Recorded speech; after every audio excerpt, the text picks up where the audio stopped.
Hello and welcome to SPMIS Academy. Today we'll analyze important newspaper articles of 13th December 2024.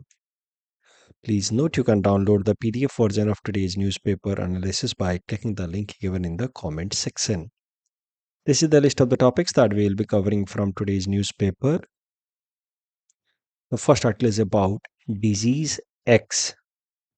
This topic is important from our syllabus GS paper 3 science and technology point of view, especially with respect to health segment. देखिए क्या है disease x.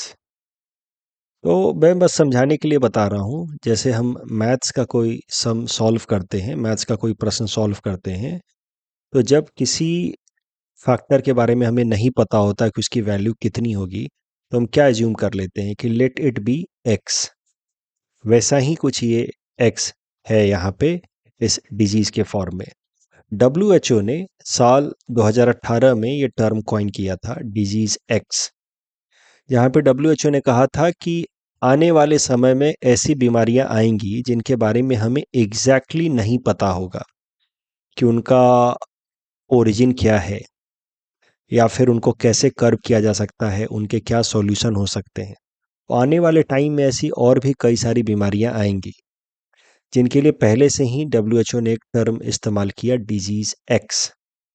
As I said, this term was given by WHO in 2018. WHO ने term दिया था after witnessing outbreak of West African Ebola epidemic that spread from 2014 to 2016. उसके बाद WHO ने कहा कि हमें भविष्य में ऐसे बीमारियों के लिए तैयार रहना होगा जो एक हाइपोथेटिकल, अभी के लिए हाइपोथेटिकल डिजीज है। हाइपोथेटिकल मतलब it's just an idea, but in future many such disease will become reality. Such hypothetical disease will become global health threat in future. Such disease X, would be caused by any kind of pathogens, maybe viruses, bacteria या parasites. तो WHO ने disease X के लिए एक शब्द इस्तेमाल किया, known unknowns. मतलब इसके बारे में हमें कुछ कुछ बातें पता भी होंगी, बट बहुत सारे स्पेसिफिक्स डिटेल्स हमें नहीं पता होंगी। इसी कारण से इसका पूरी तरीके से इलाज कर पाना काफी कठिन होगा। और WHO ने जब ये टर्म दिया डिजीज एक्स 2018 में, उसके बाद से आप कह सकते हैं कि इसका रियल एग्जाम्पल पहली बार दुनिया को देखने को मिला इन द फॉर्म ऑफ कोविड-19। कोविड-19 को लेकर के आज भी कई सारे अननोन चीजें हैं। We have known lot many things about कोविड-19, but lot many unknown still remains. क्यों इतना स्पाइक हुआ, इतने सारे लोग मरे, एकाएक से फिर सबसाइड भी कर गया। और ऐसा नहीं है कि हमने ऐसा वैक्सीन बना लिया है जो पूरी तरीके से इफेक्टिव है, बट फिर भी एकाएक से ये सबसाइड भी कर गया। It suddenly peaked like anything, it felt like it could destroy the entire world, and then suddenly it subsided also, दो वेव आए। तो यही तो है अननोन्स, कि कुछ चीजें पता है बट हमें बहुत सारी चीजें नहीं भी पता है। तो डिजीज एक्स का पहला सर्टेन एग्जाम्पल आप कोविड-19 को मान सकते हैं, बट ऐसे और भी भविष्य में डिजीजेस आएंगे जिनके बारे में हम बहुत सारी चीजें नहीं जान पाएंगे, and they at best can be known as known unknowns. और उनके लिए एक शब्द पहले से ही दे दिया है WHO ने, डिजीज एक्स। क्यों WHO का मानना है कि ऐसे डिजीजेस भविष्य में ज्यादा आएंगे? क्योंकि कई सारे अनडिस्कवर्ड पैथोजेंस, अलग अलग फॉर्म के पैथोजेंस अब सामने आ रहे हैं।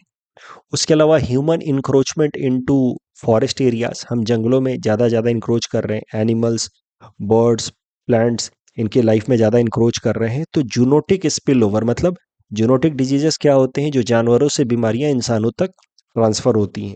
तो जूनोटिक स्पिल ओवर्स के चांसेस अब ज़्यादा बढ़ेंगी। उसके अलावा क्लाइमेट चेंज के कारण क्या हो रहा है? Global warming, climate change, irregular rain pattern के कारण जो वेक्टर्स होते हैं जैसे मॉस्किटोज या सैंड फ्लाइज, जो इन तरह के पैथोजेंस के ट्रांसमिशन में काम करते हैं, इनको ट्रांसफर करने में इनकी मदद करते हैं और कई सारे वेक्टर बॉर्न डिजीजेस कंडक्ट करा देते हैं, जैसे मलेरिया, चिकनगुनिया, जीका। तो ये जो वेक्टर्स हैं जैसे कि मॉस्किटो या सैंड फ्लाइज, इनकी capacity to house such pathogens will increase because of climate change. उसके अलावा anti microbial resistance is also growing amongst humans because of irregular uses of antibiotics. तो उस कारण से भी अभी आने वाले समय में इस तरह के डिजीजेस ज़्यादा बढ़ेंगी। पॉसिबिलिटी है बायो टेररिज्म, जहाँ पे कोई टेरर ग्रुप जानबूझ करके इस तरीके के नए पैथोजेंस को क्रिएट करे और उसको स्प्रेड कराए in order to create fear and terror. Accidental lab leaks में भी हो सकती हैं ऐसी चीज़ें, जहाँ पे कोई दवाई बनाने के लिए रिसर्च एंड डेवलपमेंट चल रहा है और वहाँ से कुछ लीक हो जाए। आने वाले टाइम में डिजीज एक्स और भी कई सारे आएंगे, ऐसा डब्ल्यूएचओ का कहना है, और इस कारण से दुनिया के देशों को इसके लिए तैयार रहना है। ये डिजीज एक्स हाल फिलहाल में न्यूज़ में क्यों आया? क्योंकि डेमोक्रेटिक रिपब्लिक ऑफ कॉन्गो में हाल फिलहाल में एक आउटब्रेक हुआ है। उस आउटब्रेक में एक डिजीज आउटब्रेक हुआ है जिसमें 400 से भी ज़्यादा लोग मारे जा चुके हैं, बट अभी तक ठीक से पता नहीं चल पा रहा है कि इसके पीछे एग्जैक्टली क्या कारण है। जो भी पैथोजन इसके पीछे रिस्पॉन्सिबल है वो कैसे स्प्रेड हो रहा है, उसको रोकने के क्या तरीके हो सकते हैं, इनको लेकर के बहुत ज़्यादा क्लैरिटी आ नहीं रही है। दैट इज़ वाई अभी के लिए इस डिजीज़ को नाम दिया गया है डिजीज एक्स। तो डब्ल्यूएचओ ने वर्ल्ड कंट्रीज को वार्न किया है कि we must remain prepared for diseases like Ebola, Marburg, Nipah and disease X. मतलब जिन बीमारियों के बारे में पता है उनके लिए तो तैयार होना ही है, साथ ही साथ जो अननोन बीमारियां जो आने वाले समय में बढ़ेंगी उनके लिए भी रेडी रहना है। अब डिजीज एक्स यानी कि अननोन यूनोटिक डिजीजेस जो हाईली इन्फेक्शियस नेचर के होंगे, इनसे डील करने के लिए एक इंटरनेशनल ग्रुपिंग बनाई गई है जिसका नाम है coalition for epidemic preparedness innovation, CEPI. इस ऑर्गेनाइजेशन के अंदर पहले से ही एक प्लेटफॉर्म बनाया गया है जहां पे प्रोटोटाइप पैथोजेंस यानी कि अलग अलग बीमारियां देने वाले जो माइक्रो ऑर्गेनिजम्स हैं उनको पहले से ही बना करके और फिर उनको डेवलप किया जा रहा है। मतलब आप कह सकते हैं कि एक साइंटिफिक मॉडल बनाया गया है जिसकी मदद से अगर कोई भी नई बीमारी आती है तो 100 दिन के अंदर उसके लिए वैक्सीन डेवलप कर ली जाए। ऐसी सिस्टम्स को इस्टेब्लिश किया गया है एट दिस प्लेटफॉर्म जिसका नाम है सेपी। तो जैसे डिजीज एक्स एक हाइपोथेटिकल बीमारी है, भविष्य में आ सकती है, तो हाइपोथेटिकल बीमारी से निपटने के लिए एक हाइपोथेटिकल सिस्टम बनाया गया है, प्रोटोटाइप पैथोजन प्लेटफॉर्म, कि अगर कोई भी नई बीमारी आए तो उसके फीचर्स को इसमें डालेंगे और उस हिसाब से 100 दिन के अंदर एक नया वैक्सीन डेवलप कर लेंगे। This coalition for epidemic preparedness innovation has been co-founded by government of Norway and India. Apart from the governments, Bill and Melinda Gates Foundation, Wellcome Trust, and World Economic Forums are also partners in development of this SEPI. और WHO के हिसाब से we need to remain prepared for such disease X. SEPI is a good answer to such problems that may arise in future. इस discussion के basis पे ये prelims practice question हमने आपको दे रखा है। Please attempt this question and submit the answer in the comment section. The next article is about coastal regulation zone. This topic is important from our syllabus GS paper 3 environment point of view. Current news देखते हैं। तो CAG of India, controller and auditor general of India ने कहा है कि coastal regulation zone notification के implementation में बहुत ज़्यादा डिले हो रहा है या वायलेशंस या लैप्सेस हो रहे हैं इन तमिलनाडु। अब चूंकि ये न्यूज़ तमिलनाडु का है इसलिए ये न्यूज़ सीधा सीधा एग्जाम पॉइंट ऑफ व्यू से इंपॉर्टेंट नहीं है, चाहे वो APSC का हो या UPSC एग्जाम हो, एग्जाम पॉइंट ऑफ व्यू से सीधा सीधा इंपॉर्टेंट नहीं है। बट फिर भी ये आर्टिकल मैंने इसलिए पिक किया है ताकि आपको मैं कोस्टल रेगुलेशन जोन का कॉन्सेप्ट आज यहाँ पे रिवाइज करा सकूं। बाकी इन्वायरमेंट क्लास में तो आप पढ़ते ही होंगे। तो देखिए, जो भी कोस्टल एरियाज होते हैं वहाँ पे कौन कौन सी एक्टिविटीज़ अलाउड हैं या कौन कौन सी एक्टिविटीज़, एक एक्टिविटी से हमारा मतलब है मेनली इकोनॉमिक एक्टिविटीज़, अलाउड नहीं है, उनको सेग्रीगेट करता है या उनको एक्सप्लेन करता है ये नोटिफिकेशन जिसका नाम है coastal regulation zone notification. So this is a legal framework, कानूनी फ्रेमवर्क है, released under Environment Protection Act of 1986 and updated periodically by Ministry of Environment, Forest and Climate Change, जिसके अंतर्गत यानी कि एक कानूनी फ्रेमवर्क है जिसके अंतर्गत कोस्टल एरियाज को अलग अलग जोन में डिवाइड किया जाता है एज पर एनवायरमेंट प्रोटेक्शन एक्ट ऑफ 1986, और जोन में डिवाइड करने का काम करती है ministry of environment, forest and climate change. और अलग अलग जोन में फिर कौन कौन सी एक्टिविटीज़ परमिटेड हैं या कौन कौन से रिस्ट्रिक्टेड हैं वो फिर डिफाइन किया जाता है by ministry of environment, forest and climate change. तो ये जो कोस्टल रेगुलेशन जोन नोटिफिकेशन है ये मेनली इसीलिए लाया जाता है ताकि कोस्टल इकोसिस्टम प्रोटेक्ट किया जा सके, डेवलपमेंट हो इन एरियाज में बट सस्टेनेबल तरीके से, यानी कि without disturbing the local ecosystem and biome. और कोई भी ऐसा हजार्डस कंडीशन हम ना क्रिएट कर दें कि भविष्य में नेचुरल डिजास्टर्स बहुत डैमेजिंग इफेक्ट कर पाए। अब जैसे साइक्लोन आएगा ही, सुनामीज हो ही सकते हैं, बट उसके कारण डैमेजेस बहुत ज़्यादा ना हो, इसके लिए इंश्योर करना है हमें कि हजार्डस कंडीशंस हम ना क्रिएट करें। हजार्डस कंडीशंस को प्रिवेंट करना हमारे हाथ में है, नेचुरल डिजास्टर्स को हम प्रिवेंट नहीं कर सकते। हजार्डस सिचुएशंस जैसे कि आप ऐसा कुछ करें, आप पेट्रोल पंप के पास आप जाकर के लाइटर जलाएं तो आप हजार्ड क्रिएट कर रहे हैं। तो hazard can be avoided, it is man made. Natural disasters can not be avoided. Hazard को मिनिमाइज करके आप नेचुरल डिजास्टर्स के कारण होने वाली जो कैटेस्ट्रॉफी है उसको मिनिमाइज कर सकते हैं। तो वापस से आते हैं मुद्दे पे। एज पर environment protection act 1986, ministry of environment, forest and climate change coastal areas को 4 भाग में डिवाइड करती है, कोस्टल रेगुलेशन जोन 1, 2, 3, 4। और अलग अलग एरियाज में कौन कौन से एक्टिविटीज़ परमिटेड हैं या कौन से नहीं अलाउड हैं वो डिफाइन करती है ताकि कोस्टल इकोसिस्टम प्रोटेक्टेड रह सके। तो coastal regulation zone 1 includes ecologically sensitive areas जैसे कि मैनग्रोव, कोरल रीफ्स। तो इन एरियाज में लगभग हर डेवलपमेंटल एक्टिविटी जैसे रिजॉर्ट बनाना या कोई भी स्पोर्ट्स एक्टिविटीज़ करना, ये सब प्रोहिबिटेड होता है। कुछ ही एक्टिविटीज़ परमिटेड होते हैं जैसे डिफेंस रिलेटेड, स्ट्रैटेजिक, जैसे बॉर्ड कोई कोस्टल एरिया में सिक्योरिटी पर्पस से कोई इस्टेब्लिशमेंट्स करना है, या पब्लिक यूटिलिटी प्रोजेक्ट जैसे कि टेलीकॉम सर्विस के लिए या इंटरनेट के लिए अंडरग्राउंड पाइपलाइन बिछाना है, तो वो सब कुछ हद तक परमिटेड होता है। Otherwise all the developmental activities are prohibited. फिर coastal regulation zone 2, this is mainly in the coastal areas which are urban in nature. तो वहाँ पे जो भी रोड, एग्जिस्टिंग रोड है या फिर गवर्नमेंट ऑथराइज स्ट्रक्चर्स हैं, उसके दूसरे साइड में, लैंडवर्ड साइड में फिर आप तमाम डेवलपमेंटल एक्टिविटीज़ कर सकते हैं, कंस्ट्रक्शन कर सकते हैं इन coastal regulation zone.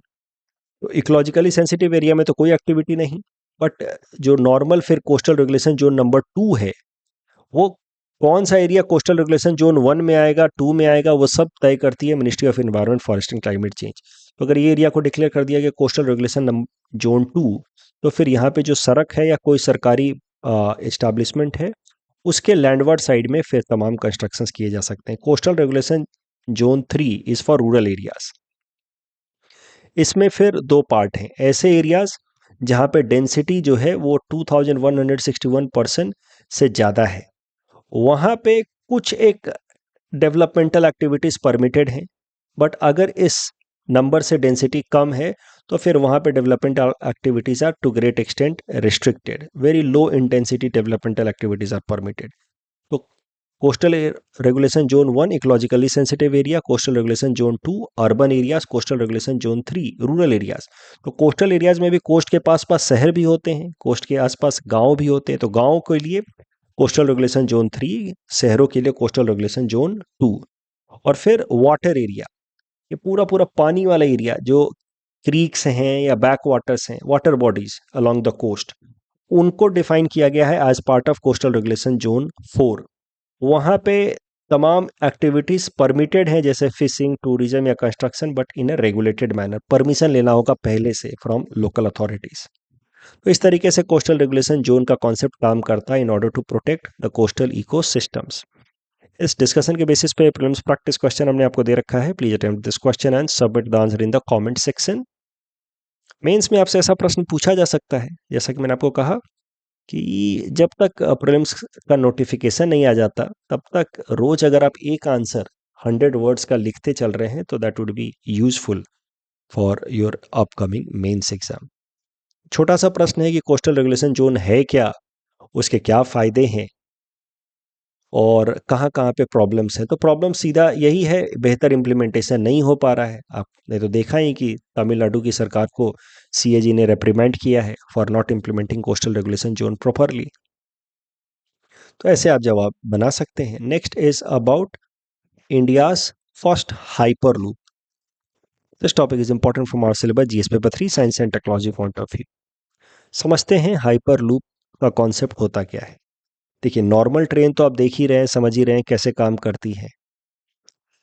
Hyperloop is also a kind of train only. Hyperloop train technology जो है वो नॉर्मल ट्रेन जैसी ही है, मतलब लोगों को, पैसेंजर को ट्रांसफर करेगी from one place to another. But इसमें दो मुख्य अंतर है as comparison to normal train. एक तो ये ट्यूब के अंदर चलेगी। ट्यूब इसलिए बनाया जाएगा ताकि ट्यूब के अंदर वैक्यूम क्रिएट किया जा सके एज फार एज पॉसिबल, ताकि हवा जब रहेगी नहीं, वैक्यूम रहेगा, तो फिर एयर के कारण होने वाला फ्रिक्शन इस ट्रेन के ऊपर नहीं लगेगा। फ्रिक्शन कम होते ही ट्रेन की स्पीड काफ़ी हद तक बढ़ जाएगी और एनर्जी रिक्वायरमेंट काफ़ी हद तक कम हो जाएगी। तो बस एक पॉड बनाना होगा, ऐसा ट्यूब बनाना होगा फॉर हाइपरलूप ट्रेन टेक्नोलॉजी। और दूसरा, ये जो हाइपरलूप वाली ट्रेन होगी, ये व्हील्स की मदद से नहीं चलेगी। It will not remain in touch with ground. इसके नीचे मैग्नेट लगे रहेंगे, इसके फ्लोर पे मैग्नेट लगे रहेंगे और जो ट्रैक्स होंगे वहां पे भी मैग्नेट लगे रहेंगे।